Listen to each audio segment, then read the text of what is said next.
ख़बर आवाज़ शेयर कंदासीं। बाजोड़ धमाके च वधीक हिकु ज़ख़्मी फ़ौत थियो आहे। मार्ची ब्लंजवंग 55 थी वियो। एलआरएच में इलाज हेठि ज़ख़्मी दम ॾिनो आहे। इस्पताल में 20 ज़ख़्मी दाख़िल आहिनि।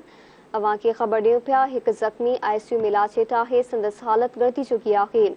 बाजोड़ में JYF जे वर्कर्स कन्वेंशन में आपघाती हमले जे नतीजे में 43 ॼणा थॾे ते मारिजी विया हुआ। गुज़िरियल ॾींहुं वधीक 11 ज़ख़्मी इस्पताल में इलाज दौरान फ़ौत थी विया आहिनि। अवां खे ख़बर ॾियूं पिया, बाजोड़ धमाके जो वधीक हिकु ज़ख़्मी फ़ौत थियो आहे। मार्ची ब्लंजवंग 55 थी वियो। LRH में इलाज हेठि ज़ख़्मी दम ॾिनो आहे। इस्पताल में 20 ज़ख़्मी दाख़िल आहिनि। तर्जमान मूजिबि हिकु ज़ख़्मी आईसीयू में इलाज हेठि हो। संदसि हालत गणिती चुकी आहे। तर्जमान LRH जो अहिड़ो चवणु आहे। बाजोड़ में JYF जे वर्कर्स कन्वेंशन में आपघाती हमले जे नतीजे में 43 ॼणा थॾे ते मारिजी विया हुआ। गुज़िरियल ॾींहुं वधीक 11 ज़ख़्मी इस्पतालनि में इलाज दौरान फ़ौत थी विया।